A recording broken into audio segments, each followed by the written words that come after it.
All right. Shalom, shalom, shalom. First and foremost, I do want to say call on Yahweh by Shema Mashiach Yahushua. It's all praise to the Most High in the name of His only begotten Son, who the world ignorantly calls Jesus Christ. Right? As you see by the title, what do Old Testament onlys say about the suffering servant in Isaiah 53? Now, I'll start my camera in a second. You feel me? But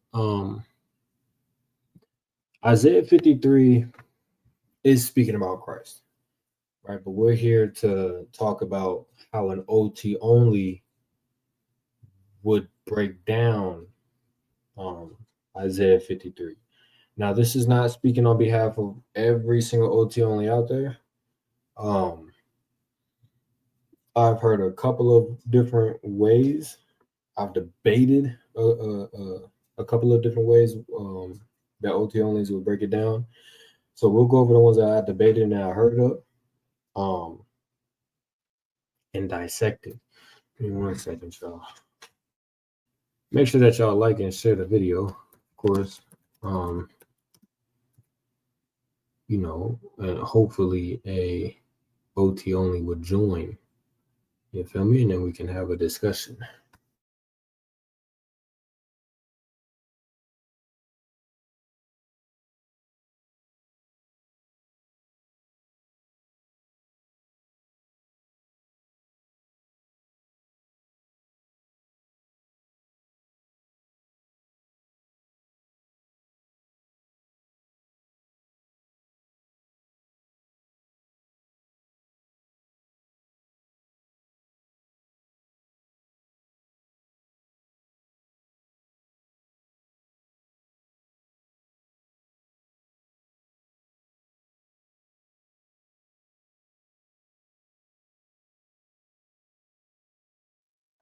All right, so let's get started. Let me share my screen. Well, not yet. Let's go here. Boom. Oh, and if y'all haven't subscribed to this brother's channel, Rob, y'all stop Shalom. But make sure y'all subscribe. Subscribe to his channel, as well as Sakari Vice City. Hold on. So I can connect my phone. Now I am out of town again, so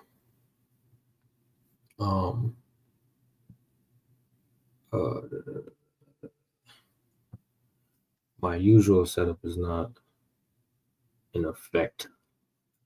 But I'm gonna plug my phone again. The only issue is the lighting in here is terrible. It's very terrible.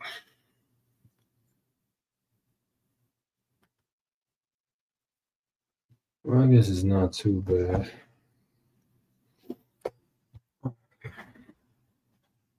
So yeah, we're gonna read Isaiah 53.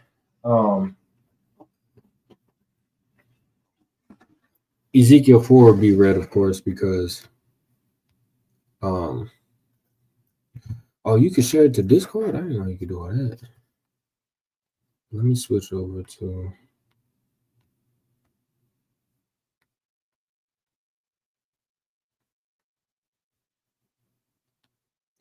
boom. Switch over to this one.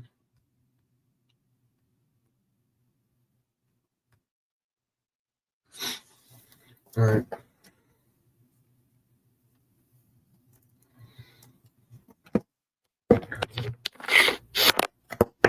No, it's not. My laptop's not even charged.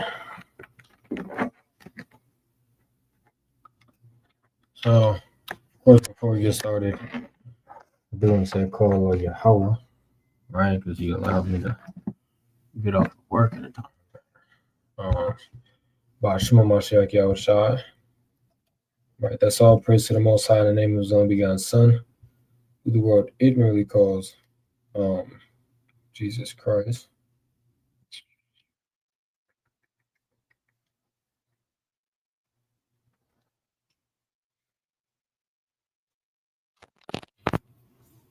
All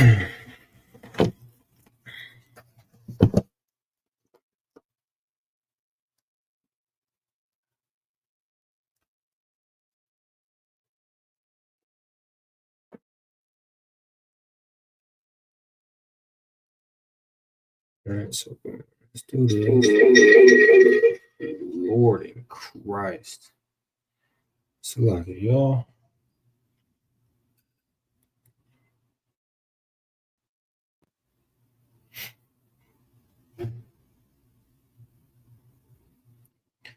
Um why is this?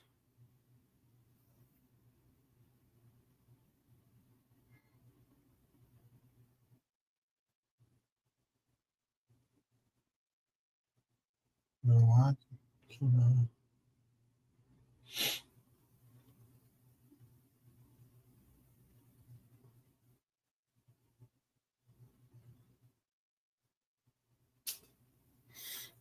Okay, we're gonna get started. Um why this is not connecting to my headphone.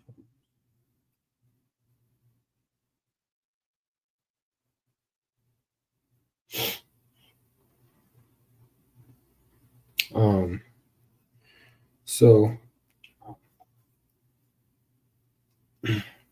here we go. Now we smooth. Now we smooth.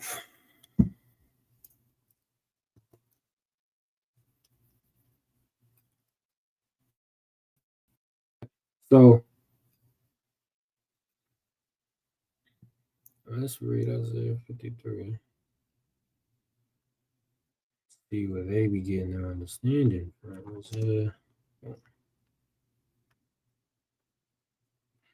So as you see, it says the suffering servant. Isaiah 53 and 1. Well, I can't even.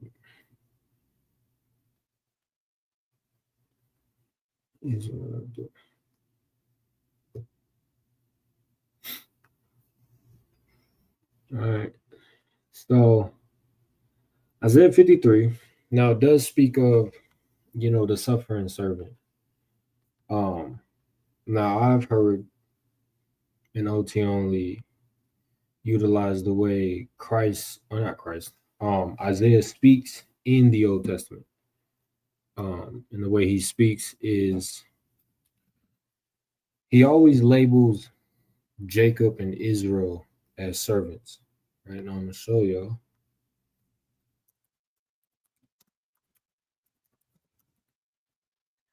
Cause watch. Let me share my screen.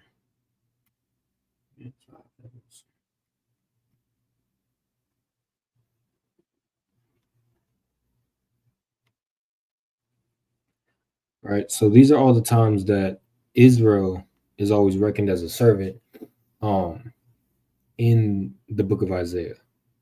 Right. So we got in verse chapter 41, 44, 49, 49.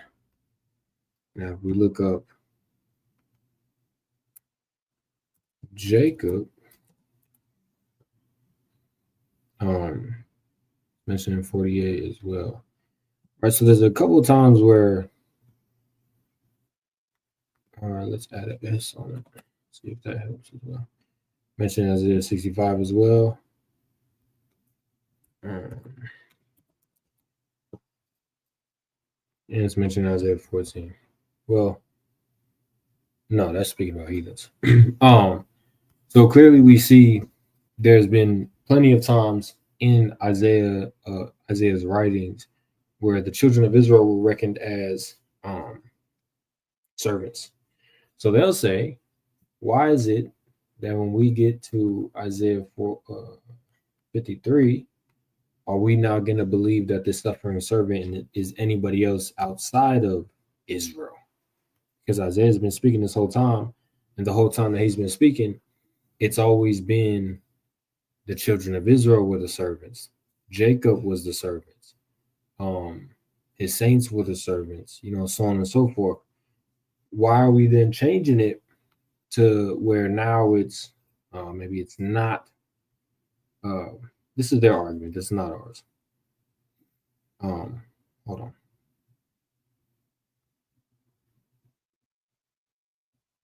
Nope, that's not one.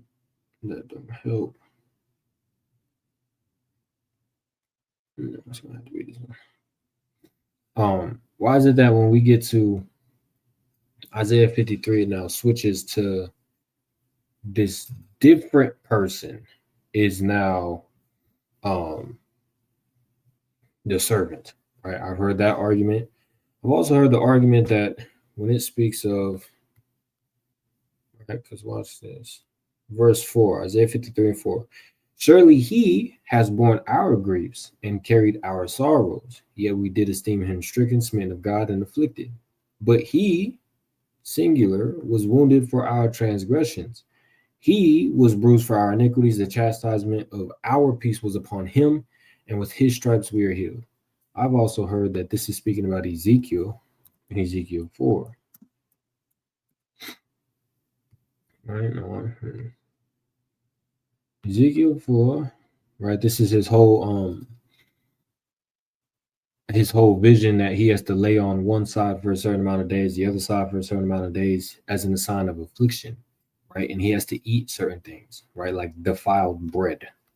So we'll just skim through this. Now I did a whole breakdown on this. Let me see.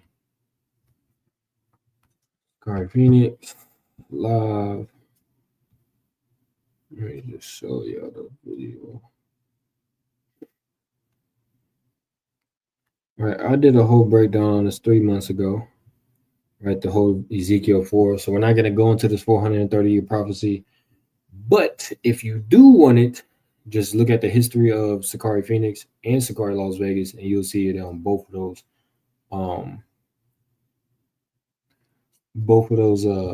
pages. Right, so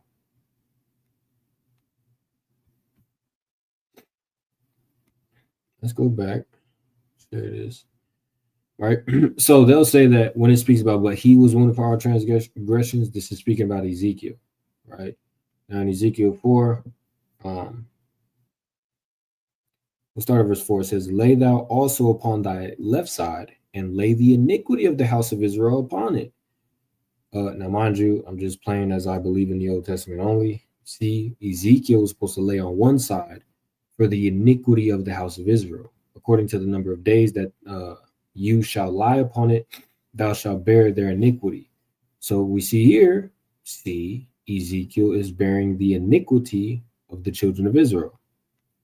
It says the same thing, for I have laid upon you the years of their iniquity according to the number of days, 390 days. Thou shalt bear the iniquity of the house of Israel. When you have accomplished them, lie again on your right side, and you shall bear the iniquity for the house of Judah 40 days. I've appointed thee each day for a year. So Ezekiel did actually have to do this, right? It is something that he had to act out. He had to lay on one side for 390 days and the other side for 40 days consecutively, right? Not something that just stopped. It was boom, 430 days he was doing this. And as he was doing this, right? Verse 9, take you also the wheat and barley and beans and lentils and millet and fitches and put them in one vessel and make the bread thereof, according to the number of days that you shall lie upon your side. 390 days shall you eat thereof. And your meat shall be shall eat slaki. And your meat which you shall eat shall be by weight, 20 shekels a day. From time to time you shall eat it. So he has a certain diet, right? Now what he's eating is not like some top tier meals. No, this is, if you go watch that video right here, it signifies our rations that we would receive in bondage. Right. So again, I've heard one people say, or one group of OT onlys speak about how Isaiah 53 is talking about the nation of Israel bearing their iniquity. I've heard another OT only. This was one individual. I'm sure other people agree, but this was one individual I was speaking to, and that person stated that this was speaking about whatchamacallit, Ezekiel 4, right? Yeah. Sakari Phoenix, that Ezekiel 4 breakdown is on Sakari Phoenix. You got to go to the live portion, right? So you hit the live section, you'll see it pop up. It was 3 months ago, so you might have to scroll. So those are two different places where you'll find yourself dealing with when it comes time to OT only. They'll take you to the servants. They'll take you to Ezekiel 4. Now, have you heard people say other than that? I've heard somebody say that it was the prophets. The prophets had to bear the iniquity. The reason why I heard that is because somebody had to change their answer. Now we have OT onlys out here that I've been waiting to come, or that I've been waiting for them to come to camp. So Lord willing, they can come next week. So let's read Isaiah 53.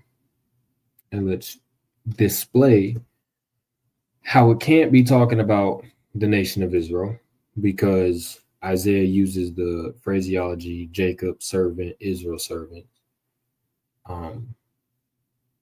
We're also going to show how it's not talking about Ezekiel 4 when we just read it. Now, this is one of the things where it's kind of just like a shalom. It's kind of just like y'all gonna have to go through it and have them explain how does this person or these people fit this prophecy, right?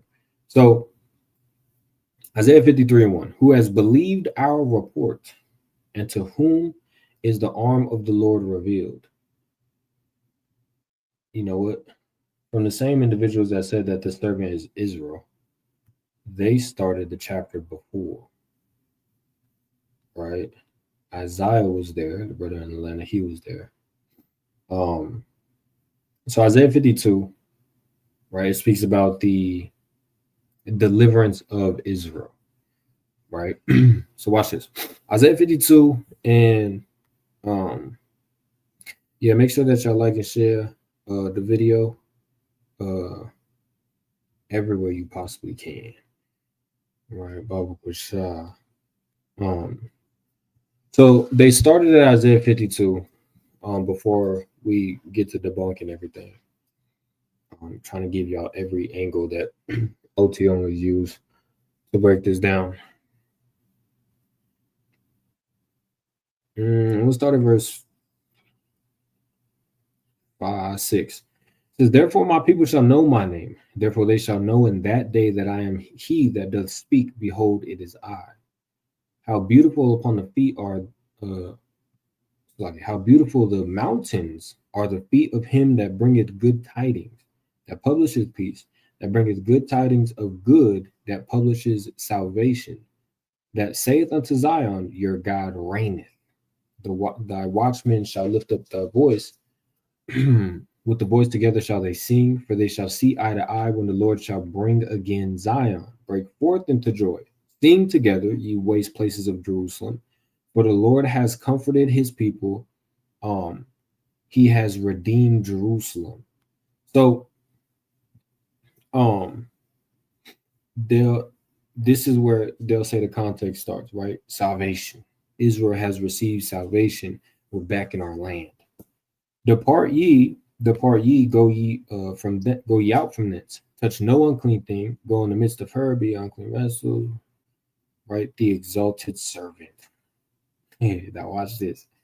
I remember. I hope if Isaiah jumps in this live. I don't want to do it to the brothers, but they back talked or double talked, I should say. Right. So verse 13 says, behold, my servant shall deal prudently. He shall be exalted and extolled and be very high. As many were astonished, astonished at thee. I have probably pronouncing words one time. This is pretty sure astonishment.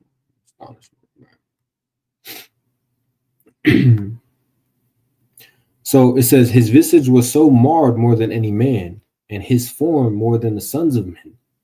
So shall he sprinkle many nations. The kings shall shut their mouths at him, for that which had not been told told them shall they see, and that which they had not heard shall they consider.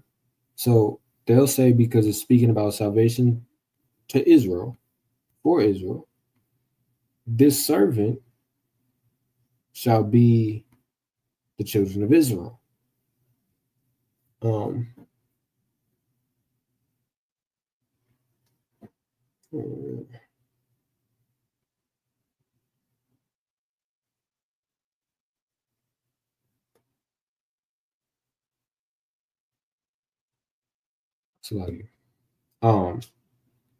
So then when they go to the next chapter, they'll have that same energy. This servant is still talking about Israel. Now, here's how me and that brother's conversation, well, their conversation went with me, because there was multiple OT onlys. So I had him read verse 2. For he shall grow up before as a tender plant, and as a root of a dry ground. He has no form, no comeliness. When we shall see him, there is no beauty that we should desire them. They said that the he was Israel, because Israel just received salvation, and nobody wanted us to rule over, rule the earth. They always disregarded us. They didn't look at us as no beautiful people. And what they say, verse 3, he is despised and rejected of men.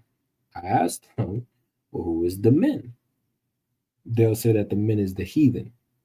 Or if they're playing the game with Ezekiel 4, they don't have an answer. There's nowhere in Ezekiel 4 where it says that he'll be rejected of men.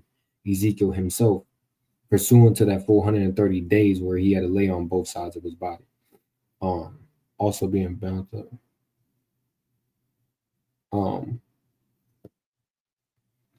But the reason why I say that the brother double talked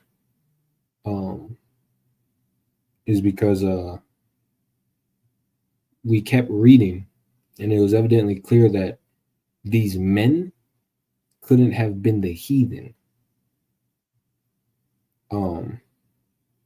So we read verse 3. He is despised and rejected of men, a man of sorrows and acquainted with grief. And we hid it as it were our faces from him. He was despised and we esteemed him not. He still had the position that the we, the us, the our was all the heathen. That switched when we read verses 4 and 5. But then it turned into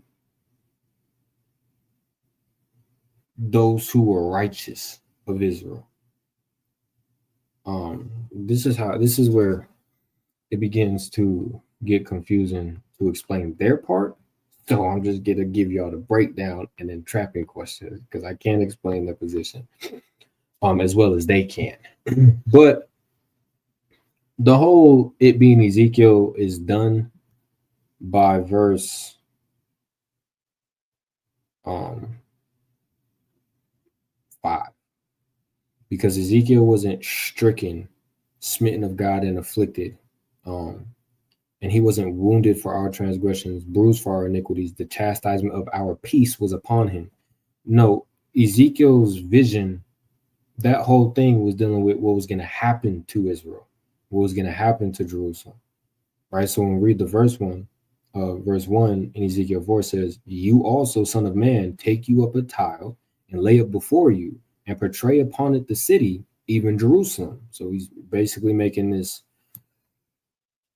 like toy type thing of Jerusalem. He just building Jerusalem. It says, and lay siege against it and build a fort against it. So God is basically making Ezekiel like action figures, and he's destroying Jerusalem. It says, and cast a mount against it, set the camp also against it, and set battering rams against it round about. So the whole thing that Ezekiel is doing is destroying Jerusalem. Moreover, take thou unto you an iron pan and set it for a wall between you and the city. So now it's separating Ezekiel and the city. And set your face against it, and it shall be besieged, and you shall lay siege against it. This shall be a sign to the house of Israel. meaning Ezekiel is playing the part of God, and what's going to happen to Jerusalem is what God's going to do to Jerusalem.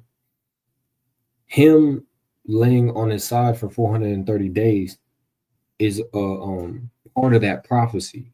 This is what's going to happen to Jerusalem. This is what's going to happen to the children of Israel. Y'all finna go through this. Just go watch the Ezekiel 4 breakdown later. But he didn't lay on both sides so that Jerusalem did not have to go through what's about to happen.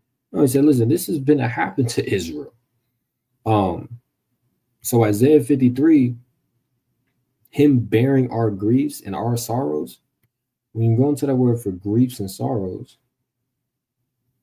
right, speaks about sickness, malady, anxiety, calamity, disease, grief, sickness, and our sorrows.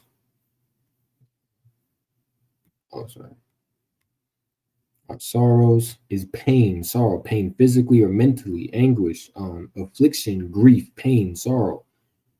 Ezekiel didn't suffer what him being bound, him being afflicted in a sense as, you know, his food and how he had to eat and his rations.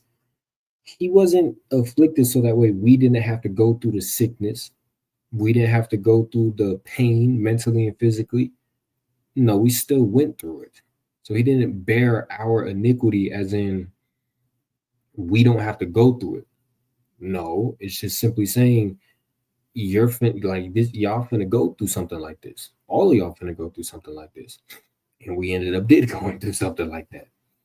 So when I was debating a person with that had the stance of this suffering servant is Ezekiel 4, it was over by this period.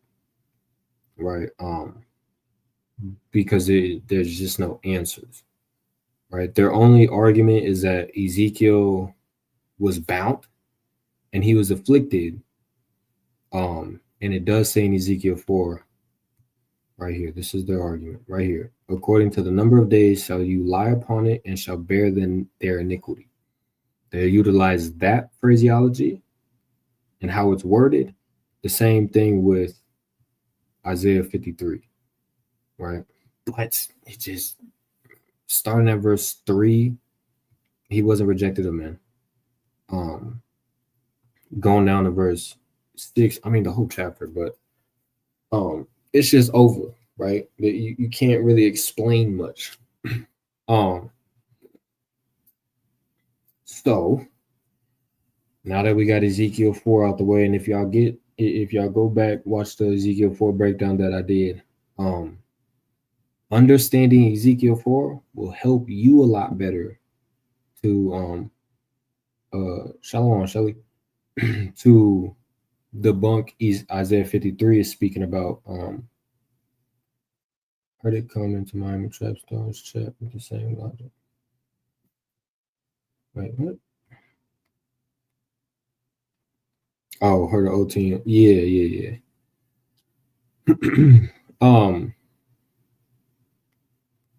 But yeah, once you get that Ezekiel 4 breakdown, it'll help you show how Isaiah 53 is not talking about Ezekiel in pursuant to Ezekiel 4. Make sure y'all have that breakdown. Verse 3, he was despised and rejected of man, a man of sorrows, acquainted with grief. What does it mean he was acquainted with grief?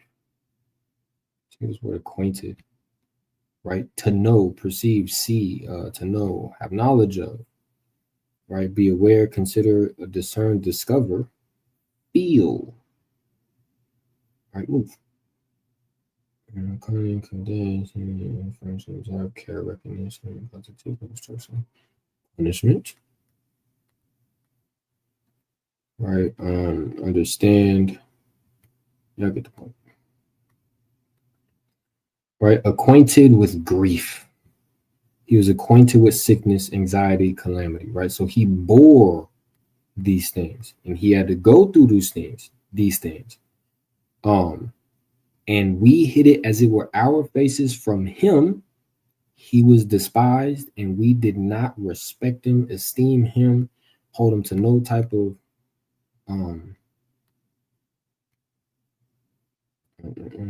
what's the word I'm looking for?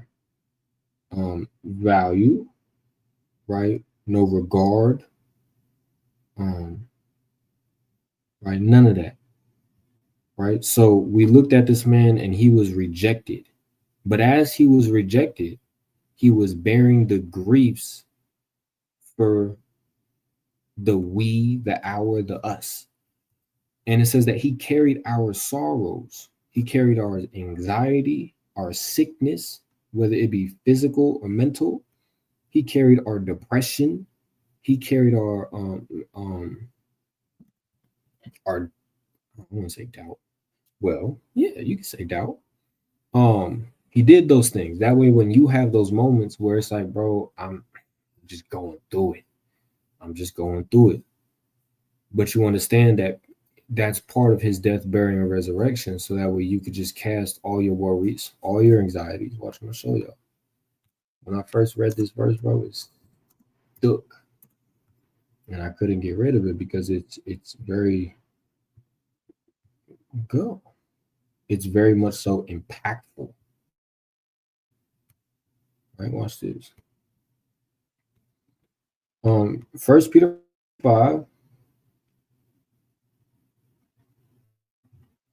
Of course, it's speaking about Christ.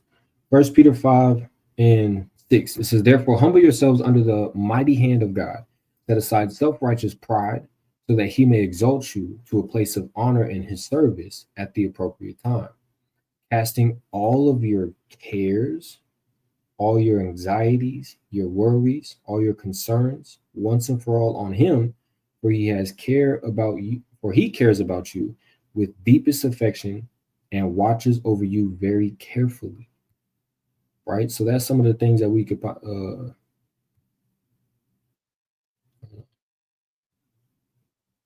that we're capable of doing because he done went through.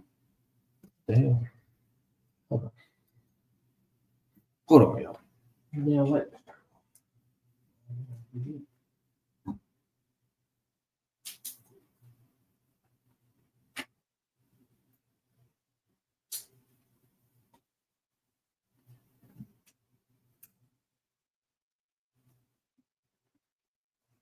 Oh, so lucky. All right, so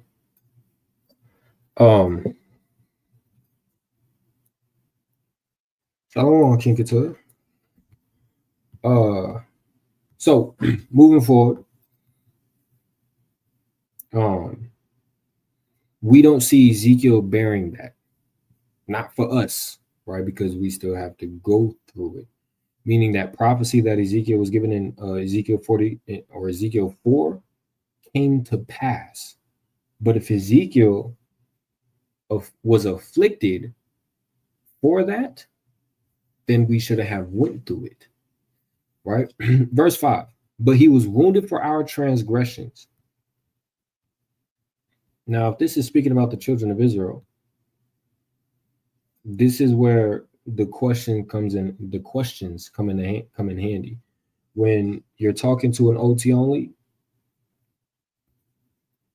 how can the nation of Israel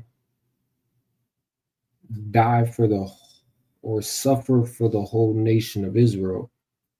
But it's saying, of course, transgression, right? This is sins. I don't know why I brought that up like that. It says, but he was wounded for our sins. So because we sinned, he suffered from it. They might play games saying that, yeah, it's the kids. It like the kids had to suffer for what we did.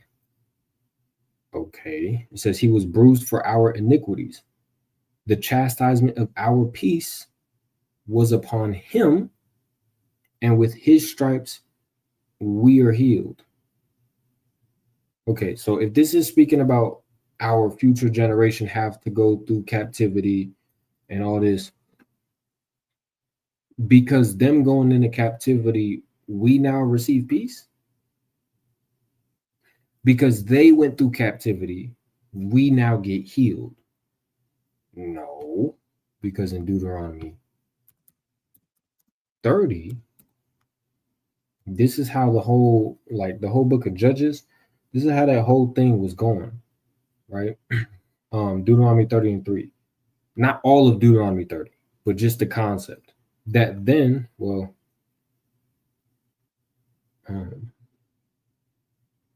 the hell? Deuteronomy 31. And it shall come to pass when all these things come upon you, the blessing and the curse, which I have set before you, you shall call them to mind among all the nations, whither the Lord thy God has driven you.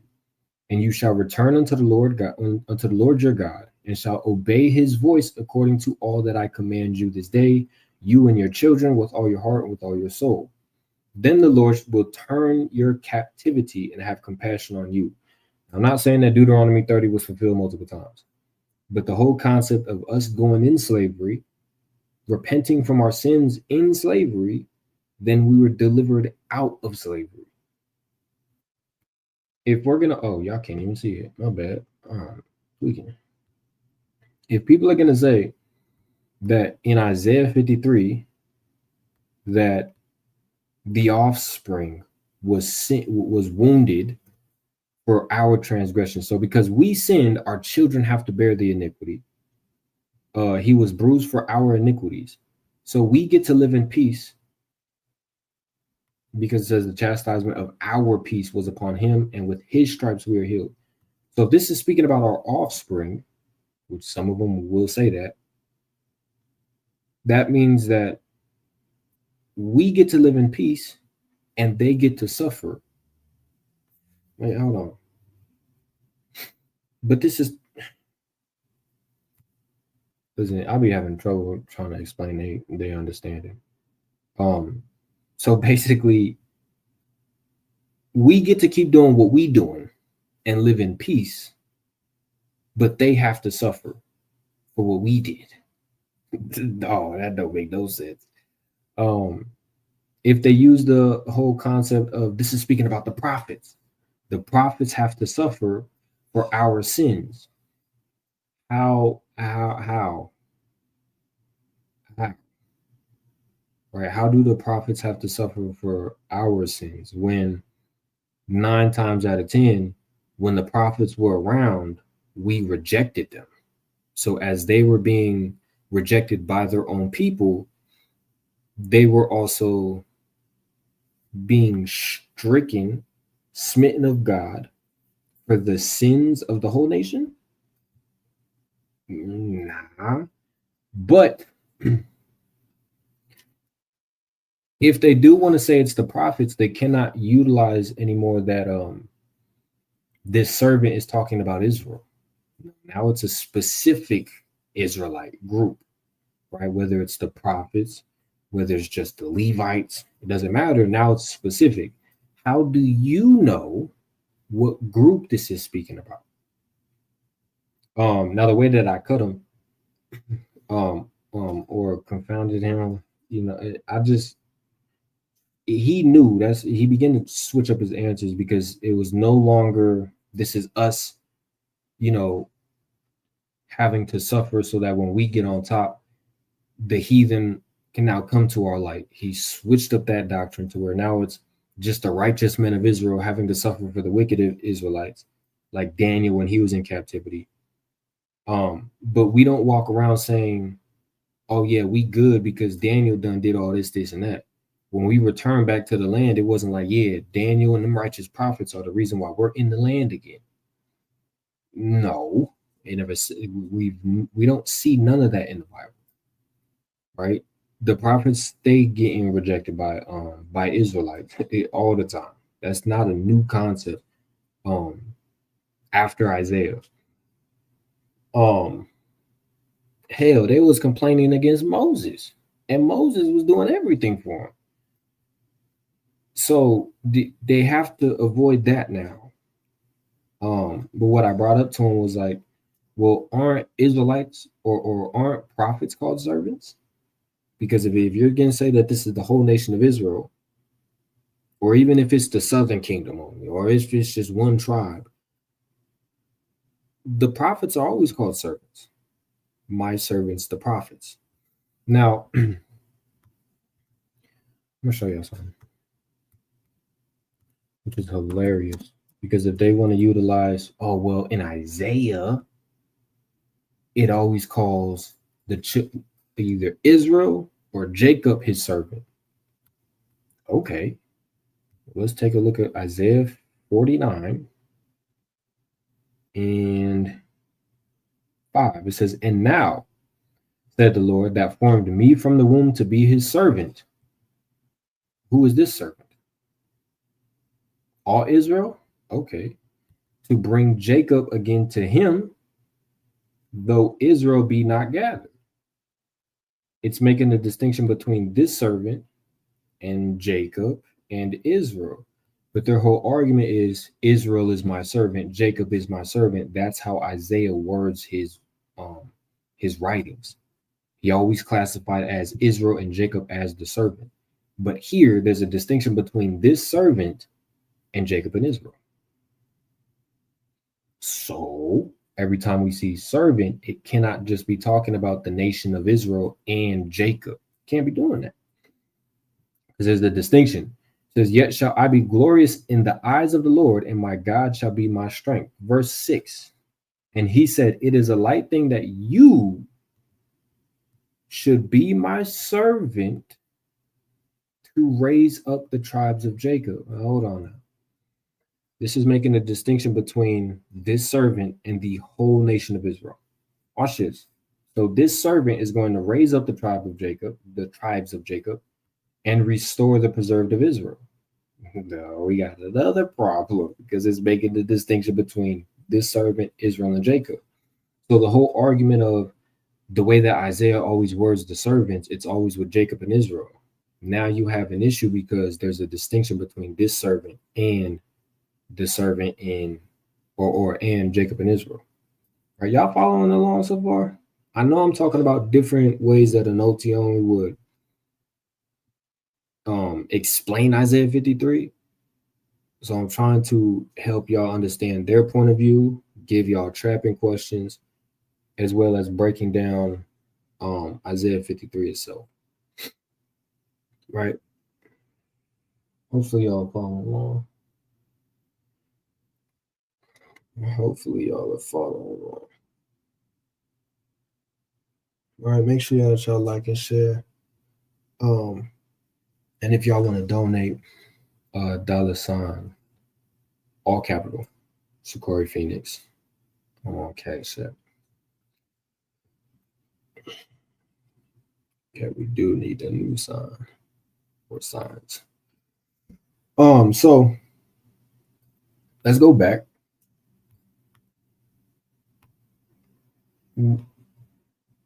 Ezekiel 4 is out the question.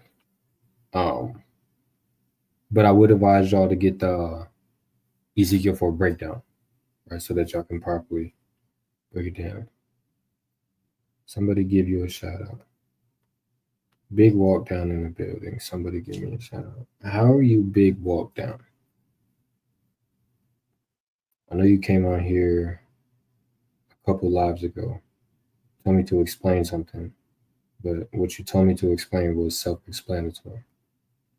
I'll give you a shout out, Lando. What's up, player? How you, Big Walk Down?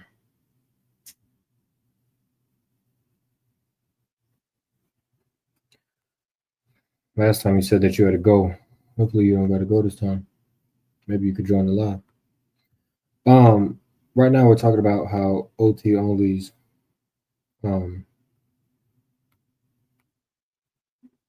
break down Isaiah 53 wrong.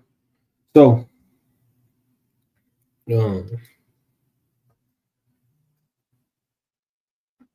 yeah, we straight, player. Why you always, even last time you be talking like you be trying to get in or something. Ain't nobody trying to squabble virtually, player. But you still got a old school face or a profile picture. What's up, Lando? Did you have like contention? Like you don't agree with something that we teach? You came over here yet last time, with the same energy. I just want to know if you're good. Huh? You over here talking like you from Cali and you trying to figure out, where we done grew up on. And if we gang bang, let me tell you something. I was never affiliated with nobody. You see? What I'm saying? The way you be texting is just, all right. Is this bold? Right. So um it says all we like sheep have gone astray. Wait, hold on.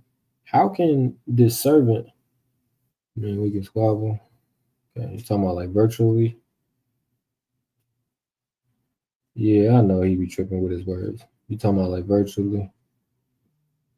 Um, no, Cap, you look like an elder. I'm not. I'm cool, bro. I mean, I'm cool. You got like evil eyes, huh? But nah, bro. If you disagree with something, you could join the live, and then we could talk about Bro, I know you're joking. I know you're joking. I wasn't taking you serious. Um, but if you did want to join the live because you had something that you disagree with, means you could join the live. That's that soul glow pic. So that picture come with a switch. Talking about the ones from the streets. But if this servant is talking about Israel, I thought Israel was sheep and lost sheep. I thought we was always reckoned as sheep and lost sheep. Yeah, nah, brother. We love you, Kane. What tribe you from? Lando?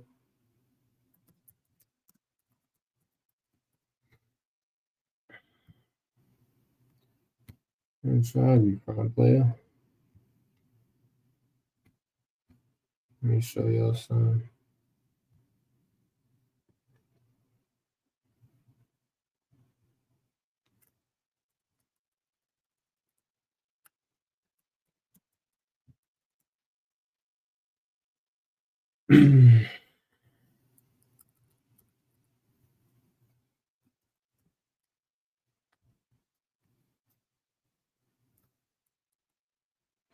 Oh, you from Joseph?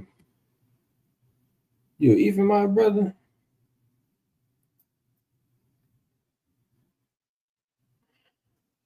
You Ephraim or you Manasseh? You look Cuban. You Cuba.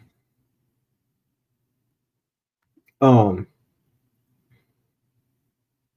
yeah, I'm assuming Cuba or Manasseh. I did say Ephraim and Manasseh. Where you could be Ephraim? All praise to you, brother. We need more Northern Kingdom brothers and sisters, man. We need more Israelites to wake up. All praises. Um, verse 6, all we like sheep have gone astray.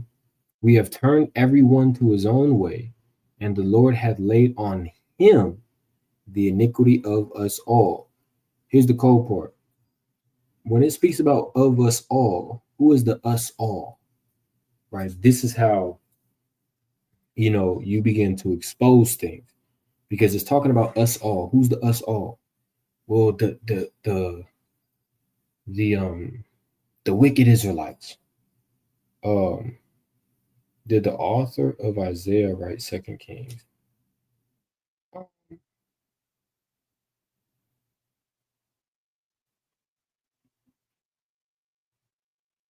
Don't think so. Um, if the us all includes Isaiah, or if it doesn't include Isaiah, who is speaking?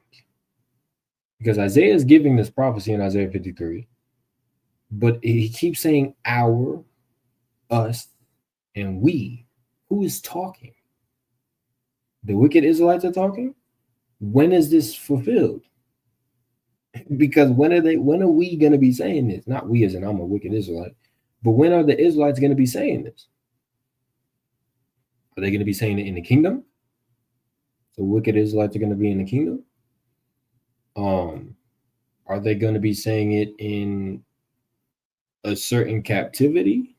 When is this gonna be said that on him all of our iniquity has been laid on? How we gonna break this down if it's talking about Israel? We always asking the wrong questions too. Like, sometimes we just gotta the right questions. You don't even need to break the whole chapter down. You just gotta ask questions to show that how what they teach is a lie. Because what Alazar has said, or what Chief has said one time, he said these guys, he was talking to an OT only, I think. No, a Negro only. That's who he was talking to. But these guys go around and they're trying to disprove how Christ didn't exist. That's all they're doing is they're just disprove. Yeah, that's not Christ. That's not Christ. Okay, we'll just prove your doctrine. Meaning, give us the proper breakdown. If you can't do that, shalom. If you can't do that, well, then we got a problem. Because you're telling us that we're wrong, but then you're not giving us proper edification.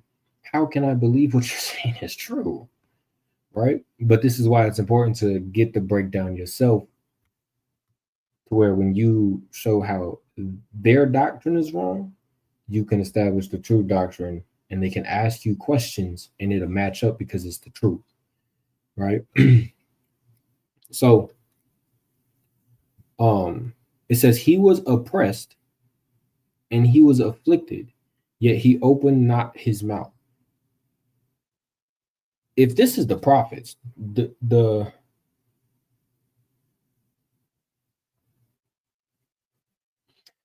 this was the prophets been opening their mouths. They've been teaching the children of Israel how they're evil. They've been going to other nations and giving them their judgment. Ezekiel 35 literally tells us, watch. Let me show you something.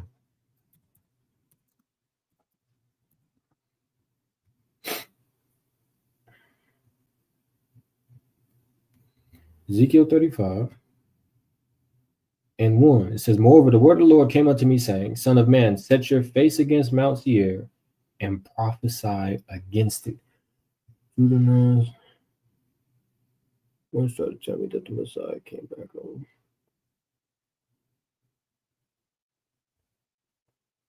That's insane.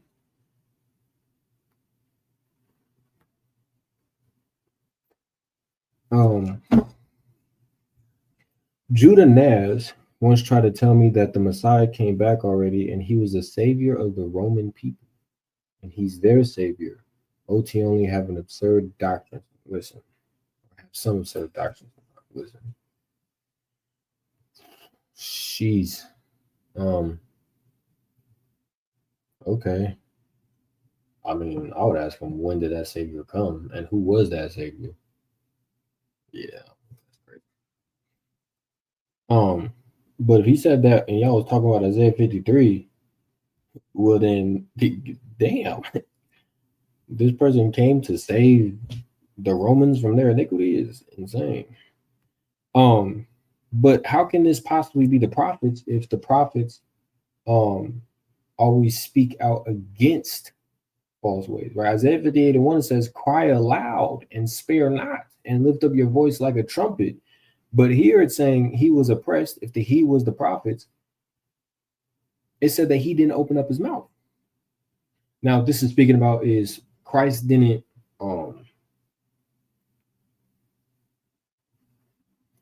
complain, right? He knew what he had to go through. He just went through it, right? He didn't be walking around crying about all the tribulation that he done had to suffer. He didn't cry because people rejected him. He wasn't a little crybaby about it. No, he simply just, listen, it's what's going to have to happen. He opened his mouth when he been knew Judas was going to betray him. He ain't say nothing about it. Listen, bro, you going to do it. You going to do it. I know you going to do it. Right? When Peter rejected him, he said, listen, bro, you finna reject me 3 times, dude. That's what you finna do. Or, yeah, 3 times. He ain't finna sit up here and complain about it. Right? He knows what he has to go through and he gonna go through He is brought as a lamb to the slaughter, and as a sheep before her shears, is dumb. Yeah, sent it to Miami Trust. Oh, yeah. Let's go see it. Yeah, listen, I don't want to talk to Buddy. I ain't gonna count. He can stay wherever he at. But it's labeling this man as a lamb. Now, in order to give a lamb as an offering, it has to be without blemish. What is the without blemish? Without sin. Right now, OT onlys will go to Matthew 19. They will go to Matthew 5, right? Matthew 5:28. They will go to we got one. We got one. What's had to play? Did you want to join the live? You could join the live if you want. And we can go over Isaiah 53. We can go over Isaiah 53 if you wanted to go, if you wanted to join the live and get in. Yeah, only. I would love to talk about who is Jesus' seed. But just know, you gonna have to, it's all good. I'll explain it. I just want to know the seed out here. That's fine. I'm asking if you wanted to join the live so we can talk about who the seed is. For me? Because I know Lando, where Lando at? Where the OG at? Lando, you feel me? He be standing on business. You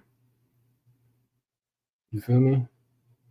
Yeah, work. I know you was at work, bro. Because that's what y'all all be doing. It's all good. If you at work, just listen to the lesson then.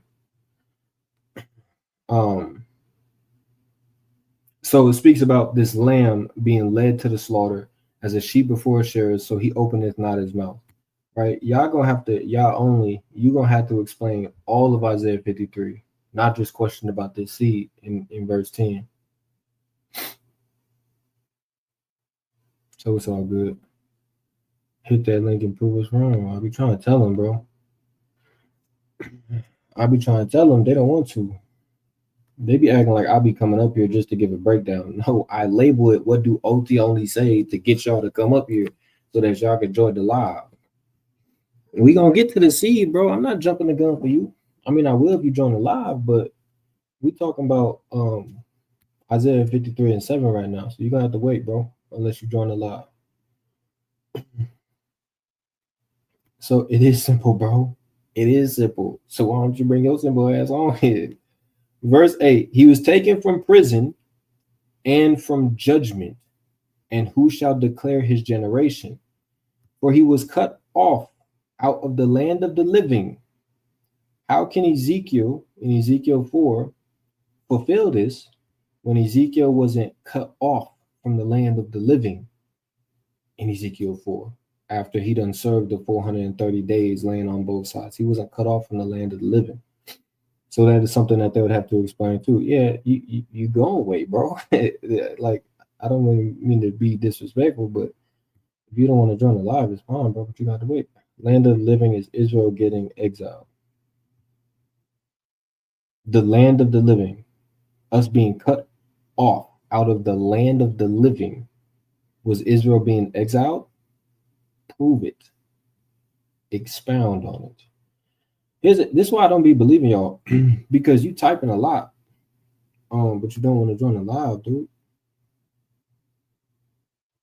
You could join the live if you want to, because you is texting a lot.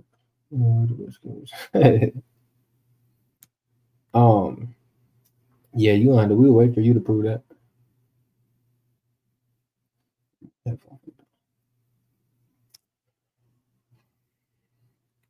Please show us how. Watch you fall flat. Okay. Like, you gonna join the live?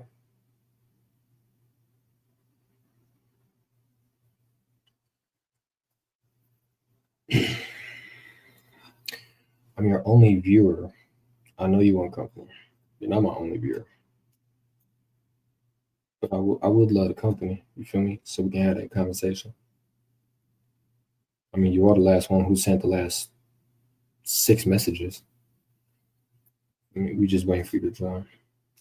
I'll pull up the link again.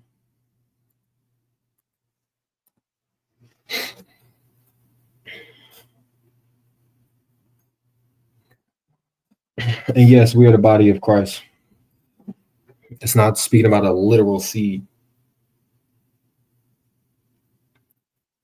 We'll wait for you to join.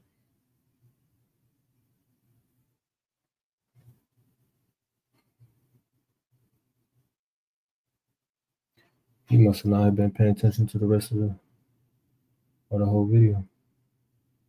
Because we got questions, some cold questions.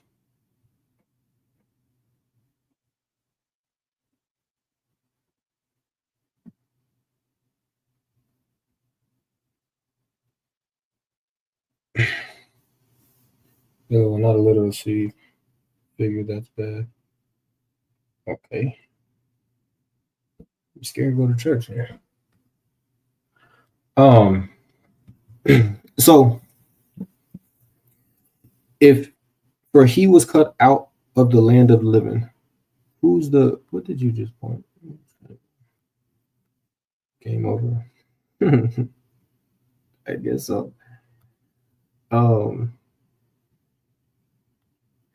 I bet you $5 you want to join the live. I know you do it for some money. And I'm pretty sure you came on one of my lives before. Never showed up. That's a shame.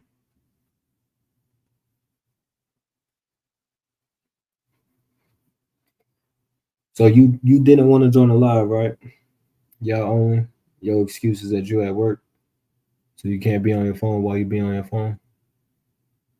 Texting a whole bunch of messages. Where you working? I'm finna call your boss. I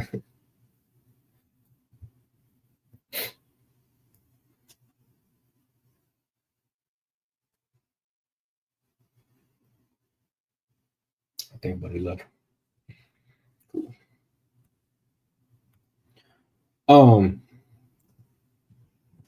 So if he want to say that cut off of the land of the living is speaking about Israel in exile, how does that make sense with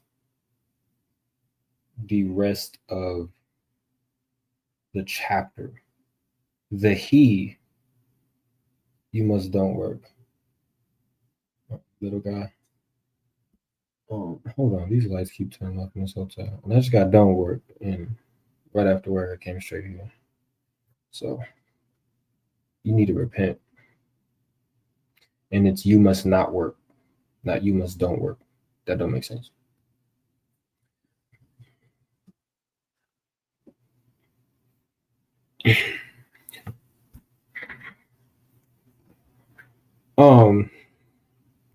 So contextually, this he is going through all of these punishments.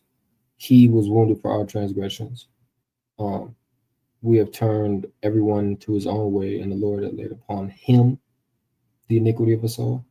He was oppressed and he was afflicted, yet he opened not his mouth. He is brought as a lamb to the slaughter. I'm assuming that he believes that the suffering servant, is Israel. Y'all only, did I represent you correctly? That's who you believe that the suffering servant is the nation of Israel?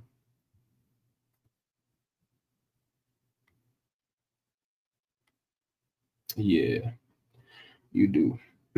I've already explained that in the video, so you might want to rewatch it.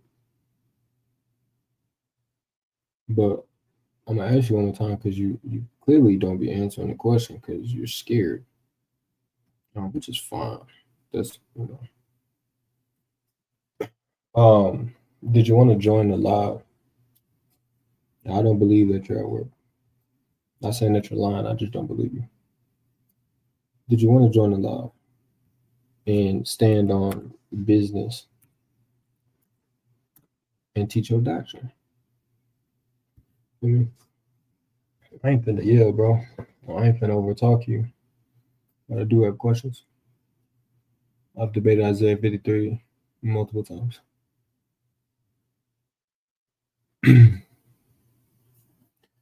So we're gonna wait for Buddy, see what he says. Let's not be surprised if he says no. Teacher. Well, teacher has questions.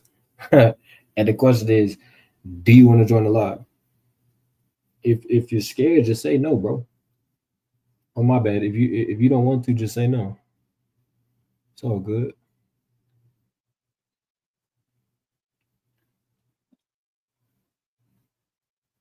Because you're listening to the video, then you're typing in the comment section. So you clearly have a job where you don't have to pay attention, which means that you can come on live and then just have a conversation. Now, if you have to go on mute for like a minute because you gotta, be at work, well, you understand. We just want you to join live.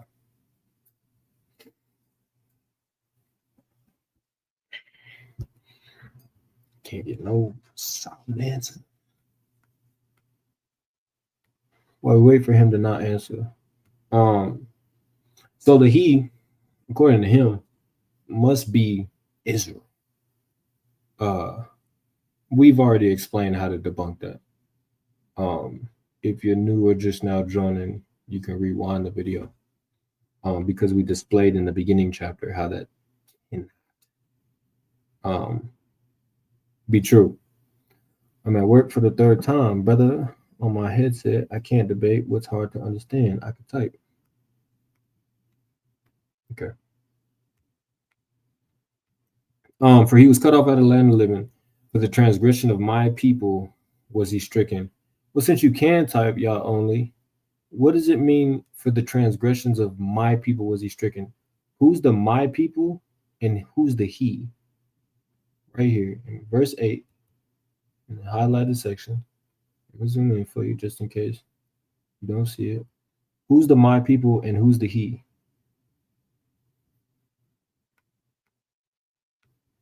Oh, you must be on the.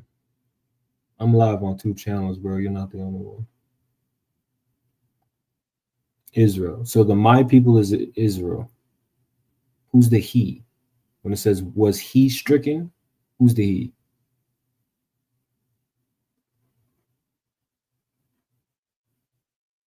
Israel paid for their own sins. I'm glad you said that.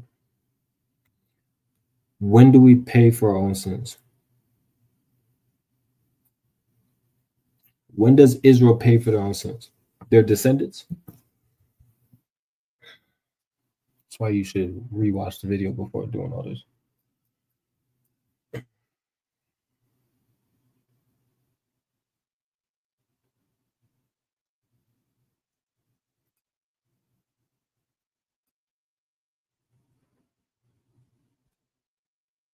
Collectively, we are paying now. Okay. So let me ask you something. In verse 6, so because we were wicked, idolaters, breaking the commandments, that's why we have to suffer. Like our ancestors did it, so we had to suffer. And that's what Isaiah 53 is speaking about.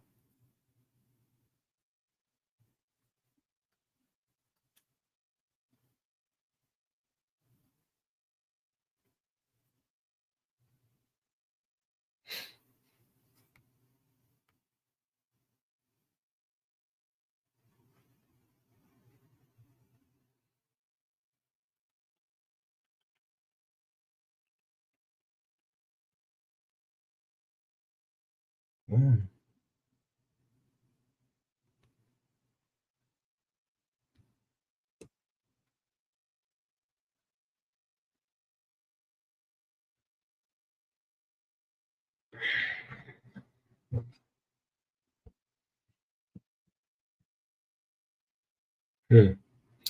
Israel is righteous, and he suffered right along.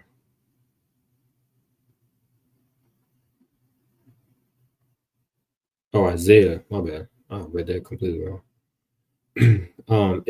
Isaiah is righteous, and he suffered right along. That doesn't answer my question. Like all the prophets. Okay, so the people who are suffering are the prophets, not the nation of Israel. They're the prophets. When Israel become a blessing to other nations. Why did you just kick me?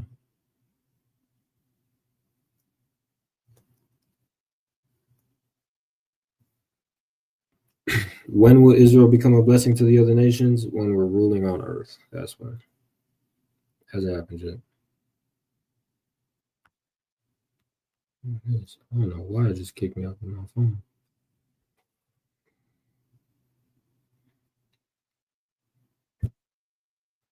The righteous remnant is suffering. But you said that Israel, the elect. Okay, so the he, like when it says in verse 5, but he was wounded for our transgressions. The he is the elect, and the our is the rest of the nation. Is that what you're saying? So I just wanted you to join so we could just, talk about it.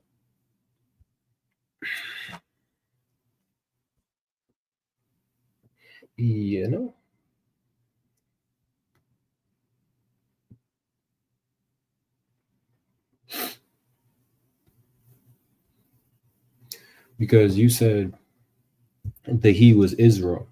Now you said it was the prophets. Then you say that it's the righteous remnant, the elect. Your answer changed.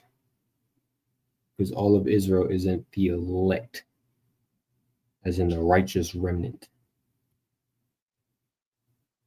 So you're switching up your answer. Read Isaiah 43 and 10. Singular and plural. Okay, that wasn't the question.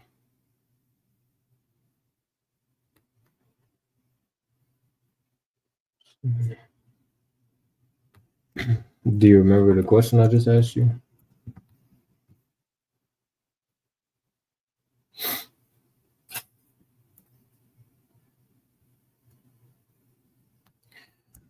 Now, if Isaiah 43 and 10 speaks about Israel being a servant and Jacob being a servant, I don't disagree with you on it. That's why I say you probably should go back and watch the whole video. Isaiah does reference the nation of Israel, Jacob, as servants. But I could show you where there's a singular servant. So my question is, but he was wounded for our transgressions. The he is the righteous remnant, and the our is the rest of the nation of Israel.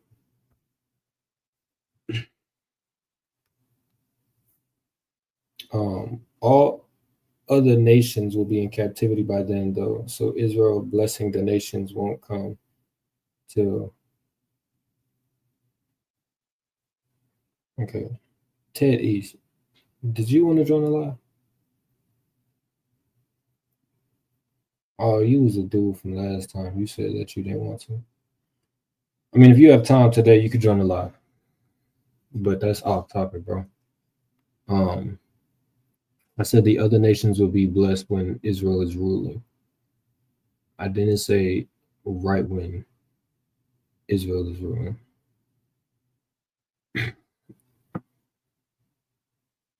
I'm computer illiterate. Yeah, I know. Okay, I'm gonna read Isaiah 43, bro. Isaiah 43 and 10. You are my witnesses, said the Lord, and my servant, whom I have chosen, that you may know and believe me and understand that I am He. Before me there is no God formed, neither shall there be after me. My question was, again, Yah only, in verse 5 of Isaiah 53. I'm not denying that Isaiah 43:10 says that. I just told you that. Isaiah 53 and 5. But he was wounded for our transgression. Are you saying that the he is the righteous remnant and the our are wicked Israelites? Is that what you're saying? Cool. Again, pay attention. Is that what you're saying in verse 5? And for those of you who are watching, they don't answer questions. I told y'all earlier before y'all only came on, all they do is try to prove their point. They will not break it down. They refuse to break down the scripture that we keep asking them about. He's just trying to prove his point. You see, read Isaiah 1 4 through 6. That doesn't answer with me. Verse 5, Yah only. No, I don't. Again, I'm live on 2 different channels. So you might see only 2 viewers on one, but there's more on a different one. Verse 5. But he was wounded for our transgression. In Isaiah 53 and 5, who is the he and who is the our? You can put he equals blank or our or and our equals blank, like you did witnesses equal plural and servant equals singular. Answer the question or you're going to get blocked, bro, because you're wasting our time. Yes, Isaiah 1 speaks about the whole head is sick. We're all bruised. Yes, cool. That's us as a nation. We want to know who's the he and who's the our in Isaiah 53 and 5.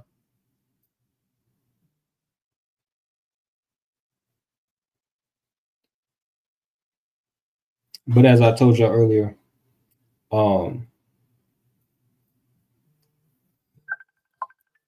they're focused on proving their point that they or disproving how it's talking about something that they don't even know the proper breakdown. They're just so focused on what they believe it's not talking about. They never prove what it is talking about. So again, Yah only in verse 5, who is the he and who is the our? We are waiting patiently and faithfully.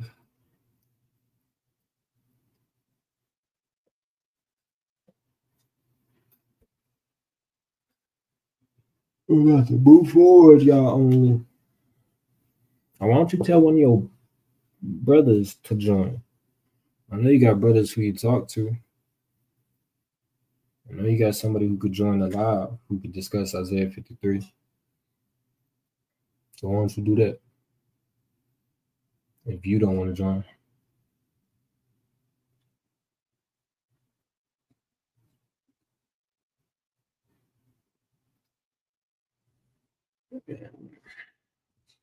Anyways, while he don't answer, we're gonna move forward. We stopped at verse 9.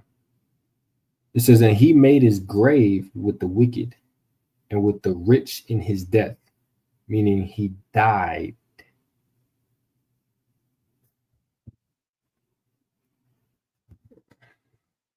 It says, because he had done no violence, neither was any deceit in his mouth. You know, we're not going to ask Yah only because he has to tell us what this one portion of a sentence is speaking about, which he has yet to do for the past 5-10 minutes. It's just like, hold on, 7 words. We just need the understanding of 7 words. But Israel is violent and Israel is deceitful. All right, let's take a look at that word violent. All right. It says, because he had done no violence. All right, I'm gonna look at that word he, violence, wrong, cruelty, injustice, right? Unjust, cruelty, damage, false, unjust, oppressor, unrighteous, violence, against, done, violent, dealing wrong. That's Israel. Right? So how can Israel be the he if Israel has done these things. It says, neither was there any deceit found in his mouth. Let's see what that word deceit means. Treachery, fraud, craft, deceitful. We are deep into fraud. False. Nation does a lot of false things. Crafty. We plot against each other. Us as a nation lie to each other. You feel me? And if it's the righteous remnant, you would have to say that the righteous remnant never did any violence, because it says because he had done no violence. He ain't done none of that. Oh, I think he left. He went to go search for the other channel. It's all good, y'all. Only we knew you wasn't gonna try. Zephaniah 3. Not reading the whole chapter, bro. But thank you for not answering the question. You sit in the corner because you don't listen. Ah, damn. I ain't mean to ban. I just meant to hit him in timeout. Oops. Hey. Ain't what it is. So verse 10, it says, yet it pleased the Lord to bruise him. It pleased the Lord to bruise him. He hath put him to grief when you shall make his soul an offering for sin. OT onlys do not believe that men can die for other men's sin. They believe that. Most of them. I ain't gonna speak for all of them, but most of them, right? Shalom. You just missed it. We just had a y'all only do it in the comment section, but I accidentally had to do that.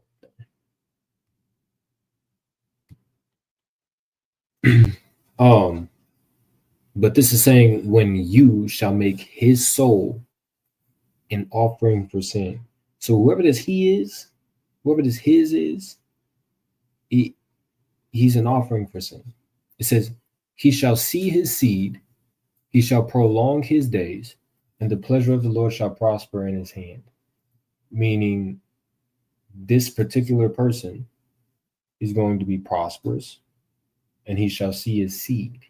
Meaning,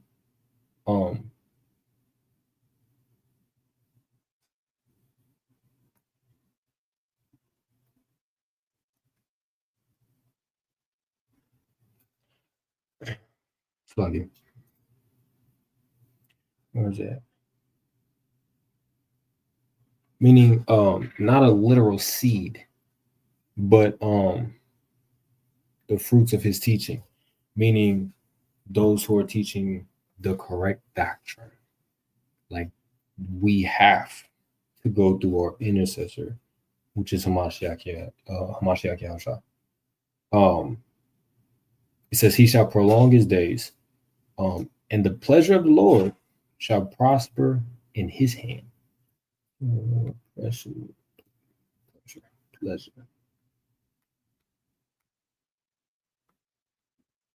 Delight, pleasure, something in mind, acceptable, desire, things, matter, pleasant, purpose, willingly. The desire of the Lord shall prosper in this man's hand, who did no violence, and no deceit was found in his mouth. Right? Children of Israel did that. Verse 11. He shall see of the travail of his soul and shall be satisfied. By his knowledge shall my righteous servant justify many. How can this be Israel? For he shall bear their iniquities. they got to explain it. They have to explain how Israel is going to bear Israel iniquity. But the people who are bearing their iniquity did no violence.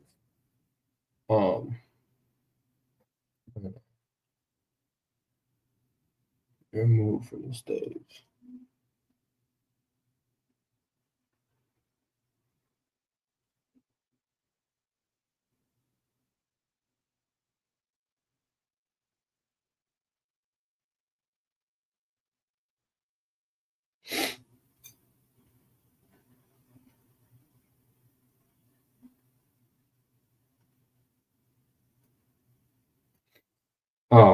Slowly.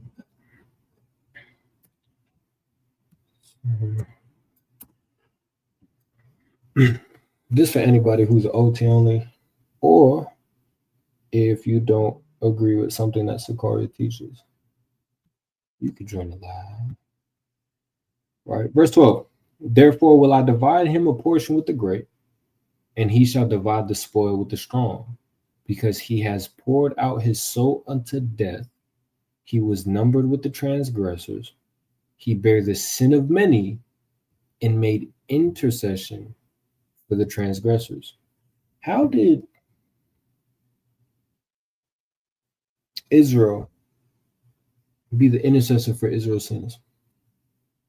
At max, you can say it's the Levites, but then you would have to change up the whole, it's just the righteous remnant or the prophets. You would have to change that.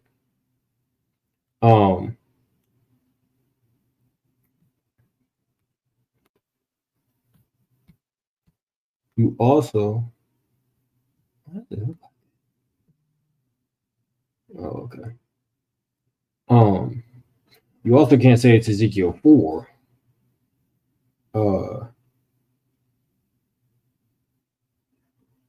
Because he didn't pour out his soul into death. And for him dying was to bear the sins of many and make intercession for the transgressors. Watch this. Let's say intercession means it's a verb, so it's an action, right? To encounter, meet, entreat, make intercession. Let's go down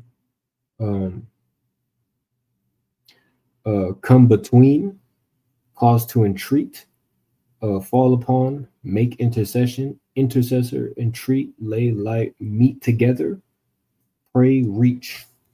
Meaning, yeah, I did mute you, bro. I meant to put you, I guess it did work. But yeah, I did, bro, because you saying a whole bunch of things, but you're not answering the question. I asked you what Isaiah 53 and 5 is talking about, and you said Zephaniah 3. Again, yeah, watch this.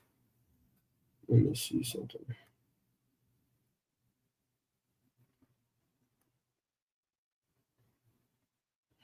Yeah, if you're on Sakari Las Vegas, yeah, I see that there's only 2 people watching on that channel. But there's a whole other channel I'm live on. So if you could just tell us what this is talking about, y'all only. Right here. I'm gonna help you out. But he was wounded for our transgressions. Who's the he and who's the our?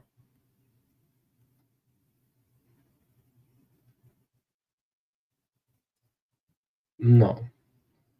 I'm not gonna mute you every time you talk. But I've asked you multiple times, what does Isaiah 53 and 5 mean? Who is the he and who is the our? Okay. You muted my text, but you won't mute my voice. I mean, if you're just gonna ramble, yeah, I will mute your voice. I won't lie to you. But if you're able to have a respectable conversation, no, because there's plenty of debates that I've done where I've never did that. Now, the people who do not answer question and the people who just talk, yeah, I mute them. You can call it cap, but I'm this one. That's why I muted you.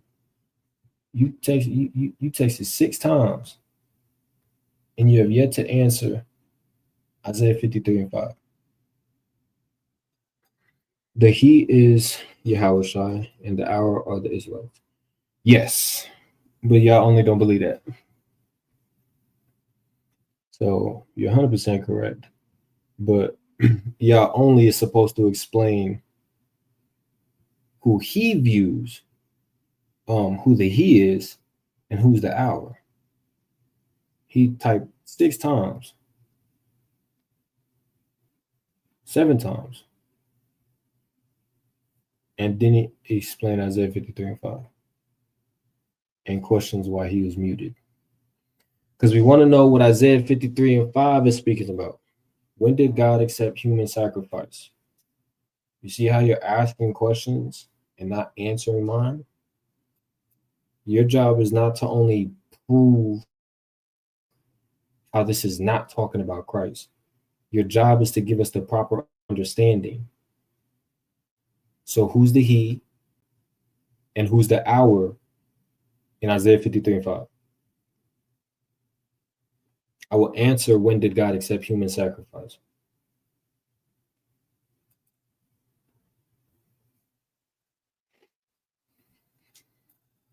I appreciate you waiting till you're out of timeout.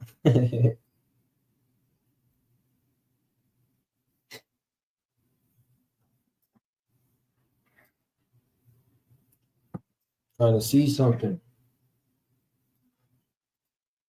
Remember, y'all only. I'm not pigeonholing you, bro. If you tell us that Isaiah 53 is not talking about who we know as Christ or Yahweh, that's fine. Who is the he and who is the hour? No, you didn't. You didn't say who the he was. Okay, so who's the he? See, if you was on the live, we can get your straight up answer. But since you want to type in, 6 messages, well, I'm not reading every single one. Just y'all only. This is what we need you to do. Put he equals whoever you believe it is. Put hour equals whoever the hour is.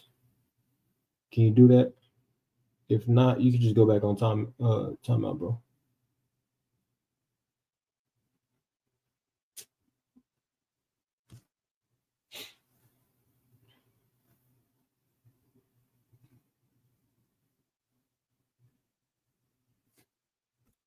The righteous remnant.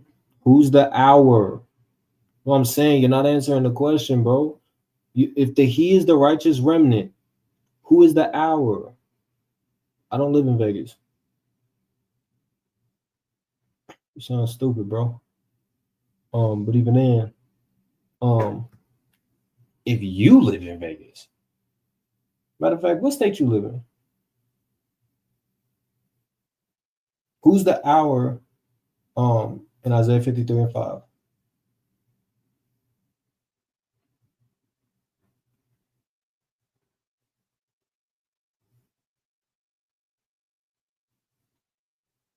I live in the desert. I live in Arizona. Israel pays for Israel's sins. You annoying. I'll tell you why. You can't just give us a straight up answer. So the hour is Israel. Okay, cool.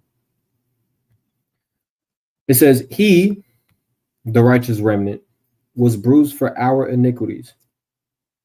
So when will this be fulfilled? When is Isaiah 53 fulfilled? Is that something that happens multiple times? Or is it something that happened once?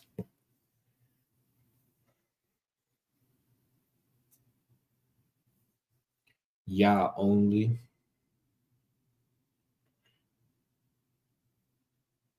When did God accept human sacrifice?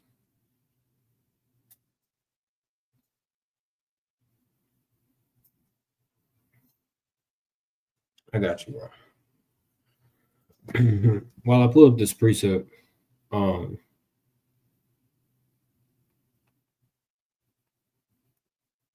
um,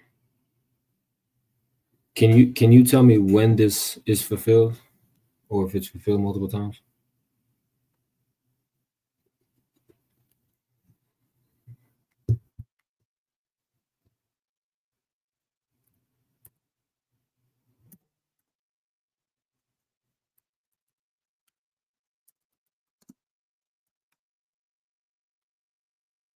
When did God say Jesus was coming? In 2nd Ezra 14, Daniel 9. Answer my question. Or you're gonna be putting time out again. When is Isaiah fulfilled? Isaiah 53. I think it typed it the last 10 comments in the Vegas chat.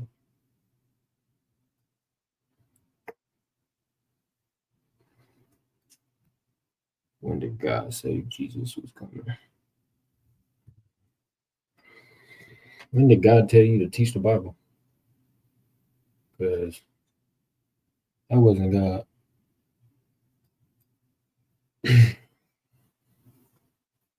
You should not be teaching.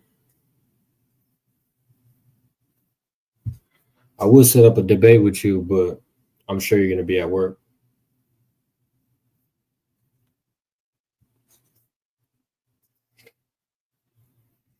Daniel 9 says Cyrus is the anointed. Okay. Do me a favor.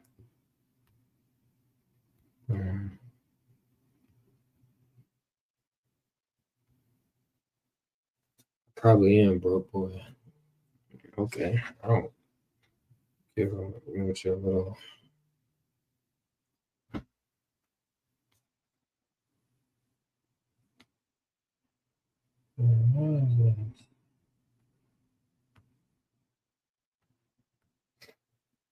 So watch this. Let's go to Judges 11. Let me show you something.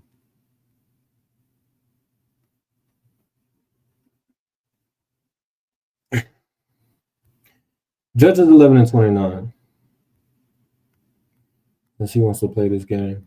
Then the Spirit of the Lord came upon Jephthah, and he passed over Gilead, and Manasseh passed over Mizpah and Gilead. And from Mizpah of Gilead he passed over unto the children of Ammon, or unto the children of Ammon.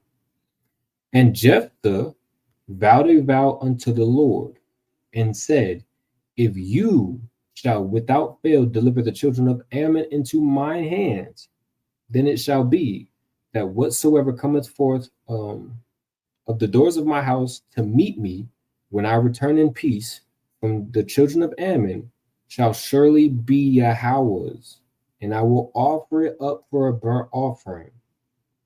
Jephthah made this vow, saying, whatever goes through my doorpost, when I come back, that I'm gonna sacrifice if you give me the victory against the children of Ammon. Now, God is gonna cause whatever it is to walk through that door. That's not Jephthah's choice. He said, listen, when I get back, whatever you have walked through my door, I'm a sacrifice. That's the vow that he vowed unto Yahweh. Mind you, verse 29 says, then the Spirit of the Lord came upon Jephthah. So he's telling Jephthah, go to war. It's time for you to deal with the children of Ammon. Shalom, y'all. Verse 32. So Jephthah passed over unto the children of Ammon to fight against them, and Yahweh delivered them into his hands. And he smote them from Aurora, even till thou come to Menith, even 20 cities, and unto the plain of the vineyards, with a very great slaughter. Thus the children of Ammon were subdued before the children of Israel. This is what the Lord gave Jephthah. Now the vow was, Lord, if you allow me to win the battle against the link is for any OT onlys, um, or those who disagree with Sakura. It could be about any subject, but OT onlys are granted to being brought up on stage first because that's the topic at hand. So the Lord fulfilled his end of the bargain. Listen, I gave the children of Ammon to you, a great slaughter, right? Jephthah's promise was whatever passes through that door, which of course that would be Yahweh's will, that's the thing that Jephthah will sacrifice. Verse 34, and Jephthah came to Mizpah unto his house, and behold, his daughter came out to meet him with timbrels and with dances, and she was his only child. Beside her, he had neither son nor daughter.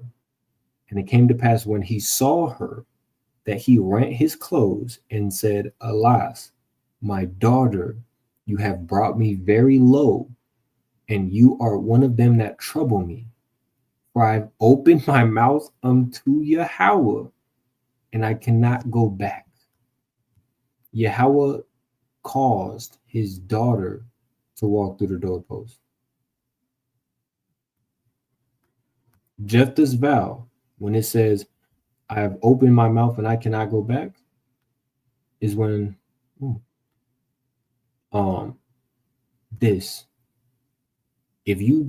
vowed a vow unto the Lord, if you deliver the children of Ammon into my hands, that whatever walks through my door to meet me, that I will offer for a burnt offering.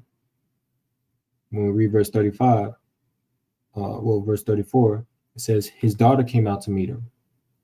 And that was the thing that brought him very low and said, you are the one that troubles me. For I have opened my mouth unto Yahweh, and I cannot go back. And she said unto him, my father, if you have opened your mouth unto the Lord, do to me according to that which you have proceeded out of your mouth. For as much as the Lord had taken vengeance for you of your enemies, even the children of Ammon. And she said unto the father, let this thing be done for me. Let me alone 2 months, that I may go up and down upon the mountains and bewail my virginity, I and my fellows. Meaning, let me enjoy 2 months of my life.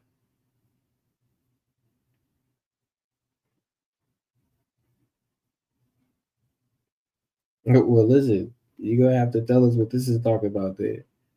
But you're not. That's why I put you in timeout. Yes, but y'all only. Yeah, I do. You're a Lamu? I'm a what? You are a Lamu. You keep muting. Yeah, because you avoided. But you would have to tell us, why is it that God made his daughter to walk through that door? Why couldn't he make a very precious lamb? Why couldn't he make any animal walk through the door? Why did God make his daughter walk through that door? You thought I was going to go to Abraham and Isaac, huh? But it's cool, because you want to know what's crazy? Yeah, Yah's will. It was Yahweh's will that this man is to sacrifice a daughter. But even if you want to play the game, oh man, hey, listen, I'm telling you, not that one. I'm telling you, I thought he was at work. He been on that phone long enough to jump on and get flames. It's all right though, because he's not a lamb without blemish. I'm just talking y'all only. You ain't gotta take it personal. But even if you want to play the game, why show me where God wants other people to pay for other people's sins? Isaiah 53 according to you, because you're saying that the righteous remnant has to pay for what the wicked Israelites were doing.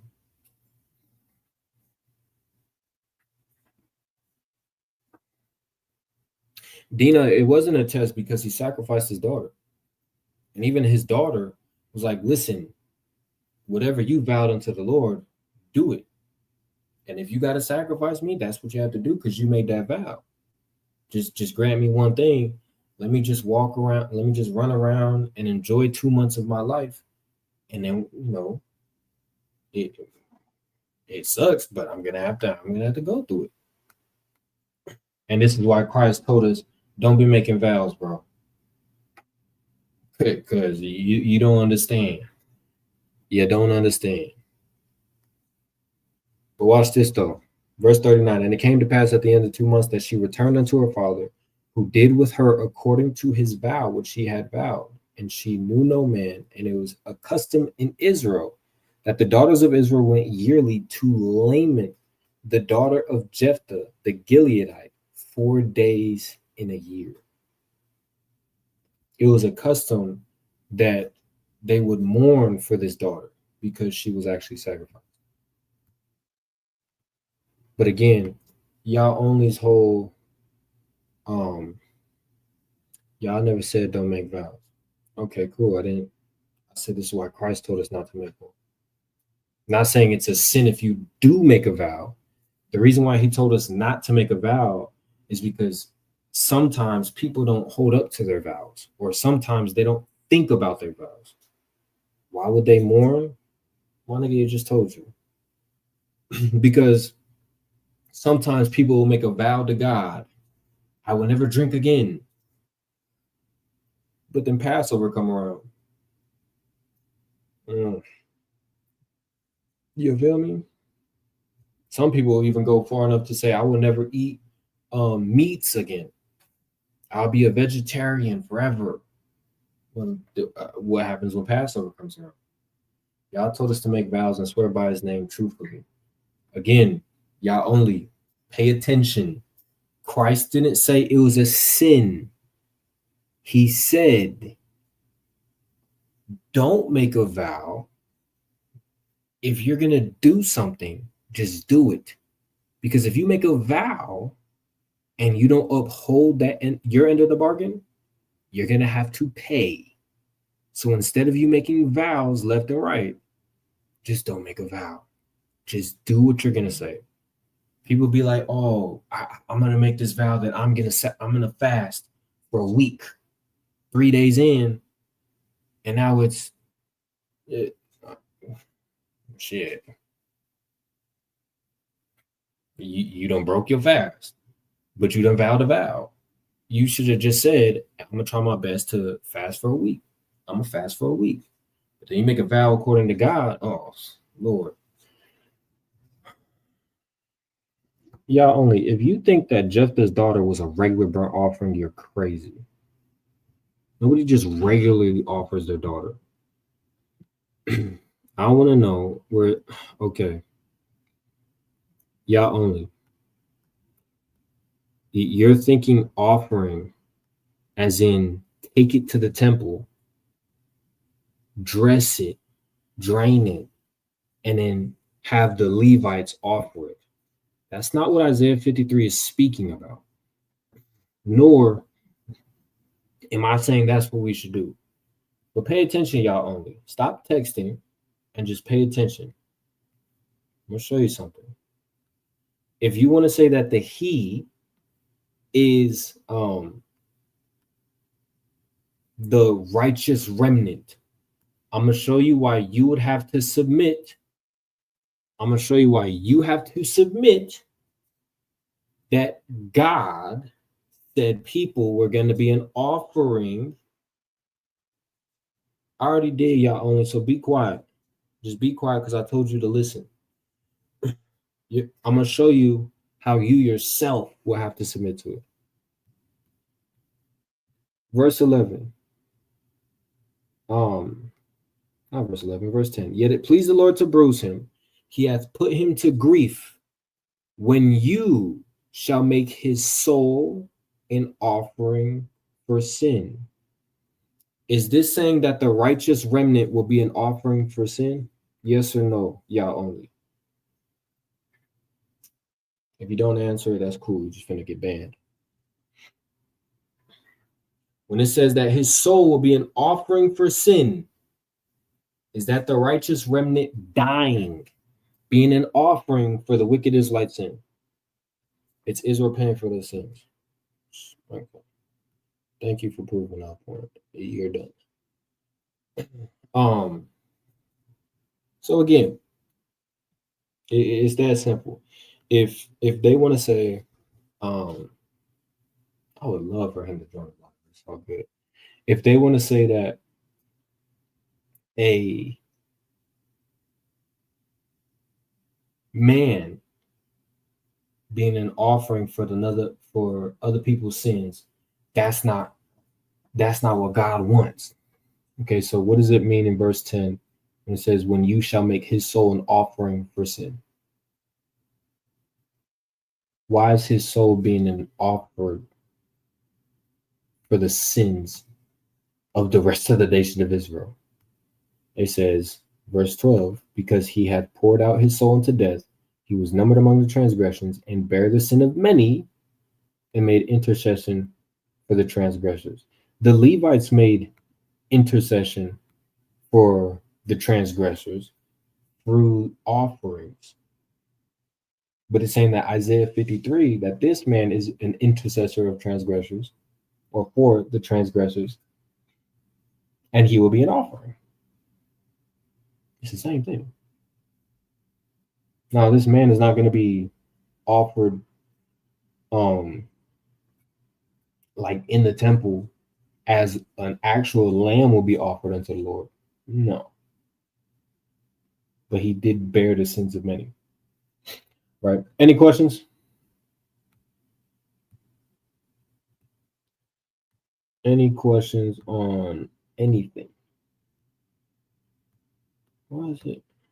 There we go.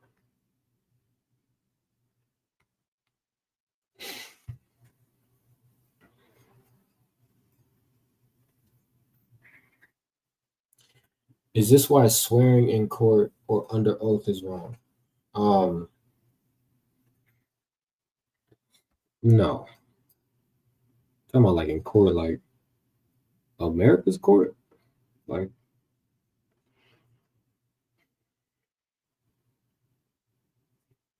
no, America do that.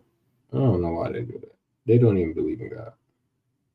Most of the judges don't even believe in God. Damn sure don't be reading that book. No, listen, when Christ says don't vow, it's because people were making vows and breaking them. You feel me? It's not a sin to make a vow, right?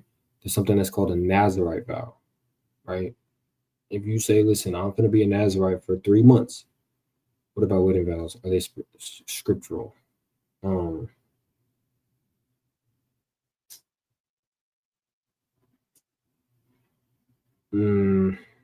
I would say no.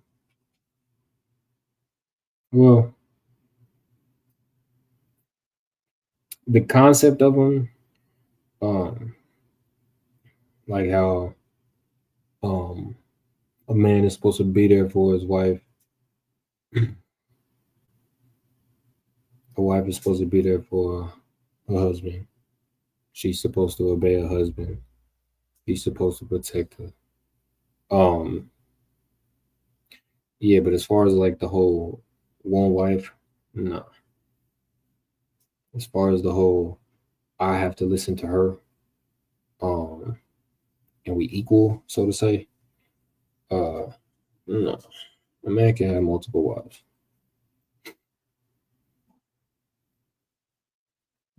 Now it's supposed to be till death do us apart.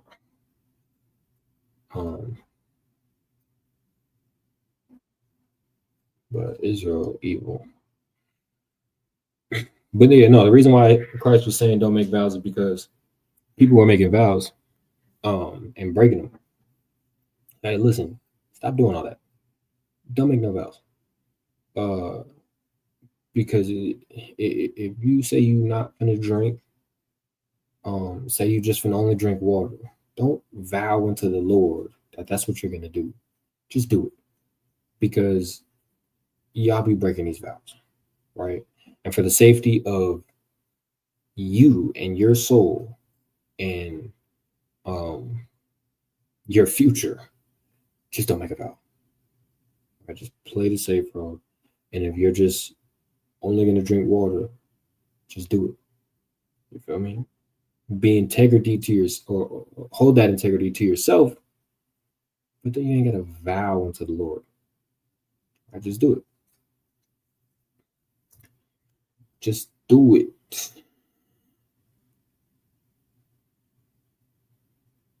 I do not care.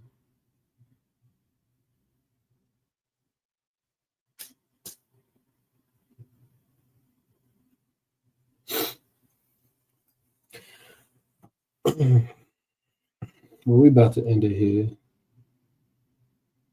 Um,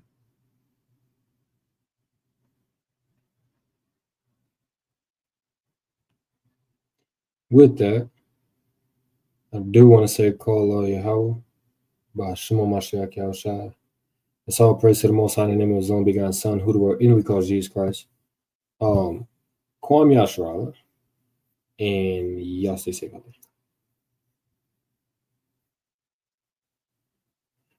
Why you say no?